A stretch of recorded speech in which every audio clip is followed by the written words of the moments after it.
Pernah nggak sih Anda ngerasa diawasi setelah nyari sebuah barang di internet, terus iklannya tiba-tiba muncul di mana-mana, seolah bisa baca pikiran Anda ya? Pasti pernah kan? Nah, di bedah materi kali ini, kita bakal ngebongkar sebuah topik yang krusial banget di era modern ini, yaitu mengamankan data pribadi dan literasi privasi digital. Yuk kita langsung bedah esensinya. Coba deh Anda pikirin sejenak. Yakin data pribadi Anda udah bener-bener aman?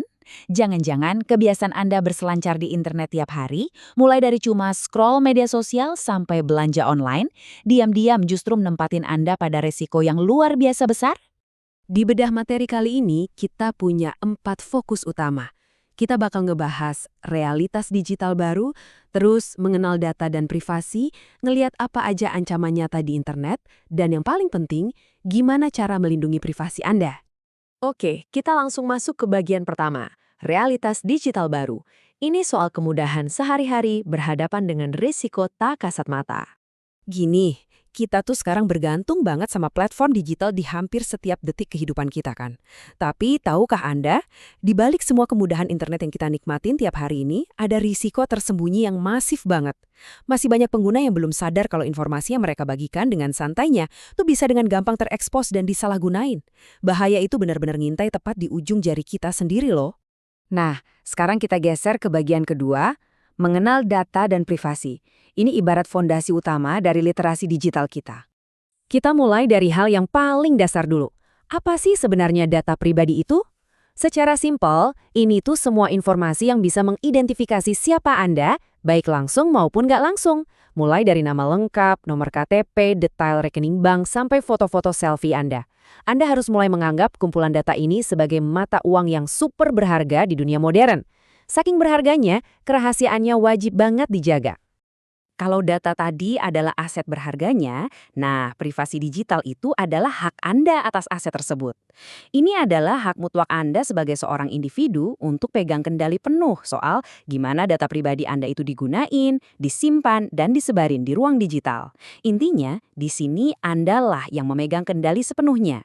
Coba perhatiin perbandingan ini deh, karena taruhannya sungguh luar biasa tinggi. Di satu sisi, jaga keamanan itu penting banget buat ngelindungin identitas, mencegah penipuan, dan jaga reputasi Anda. Tapi di sisi lain, coba bayangin skenario terburuknya kalau data itu sampai bocor. Anda bisa kena kerugian finansial yang berat, jadi sasaran spam bertubi-tubi, sampai identitas digital Anda hancur berantakan. Ini ngasih lihat dengan jelas apa yang bakal Anda korbankan kalau data itu jatuh ke tangan yang salah.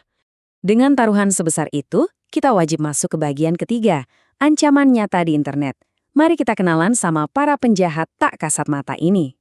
Realitas di lapangan tuh cukup bikin merinding ya. Ancaman ini bukan sekedar ada di film fiksi ilmiah. Mereka beneran ada di saku Anda sekarang. Pernah dapat SMS dari nomor aneh yang ngaku-ngaku dari bank Anda, terus nyuruh ngeklik sebuah link? Nah, itu namanya phishing, cara yang paling sering dipakai buat nyuri data. Belum lagi ancaman peretasan, perangkat lunak berbahaya atau malware, penipuan online, kebocoran data, sampai penyalahgunaan identitas. Mereka tuh manfaatin kepanikan atau rasa kepo Anda sebagai senjatanya. Dan saya mau kasih penekanan di sini.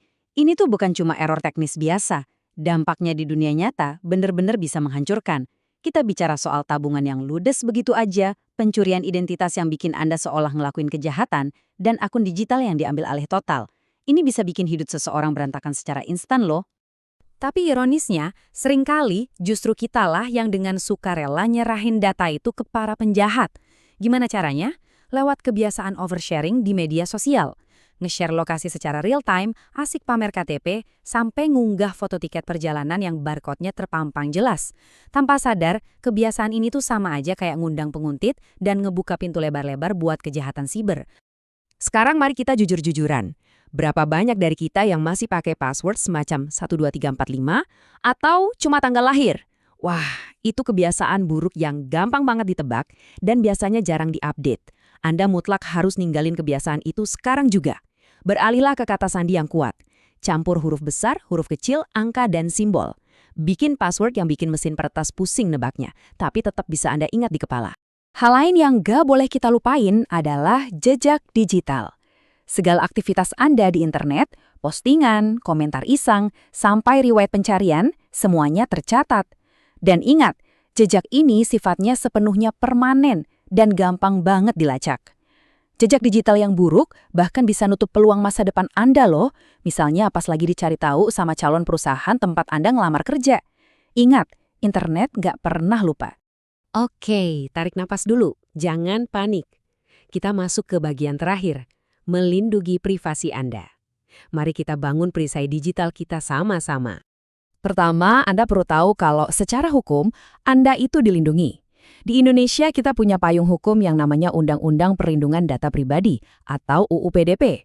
Undang-undang ini ngatur dengan jelas gimana pihak lain boleh ngumpulin, nyimpan, dan gunain data kita. Jadi ada kerangka hukum yang memang dirancang untuk melindungi masyarakat di era digital ini.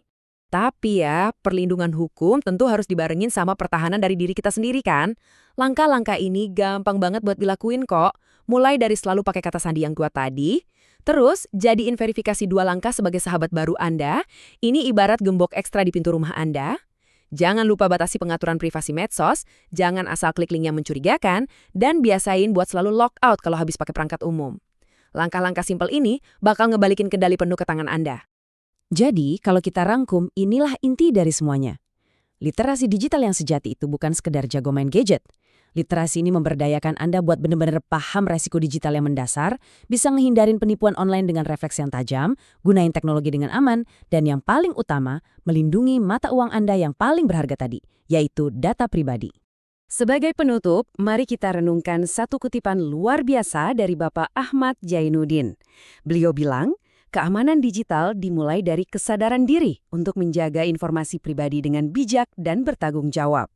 Nah, setelah kita bedah dan pahami sama-sama semua ancaman serta kekuatan yang sebenarnya ada di tangan Anda, pertanyaannya sekarang, siapkah Anda mengubah cara Anda berinteraksi di dunia digital mulai hari ini?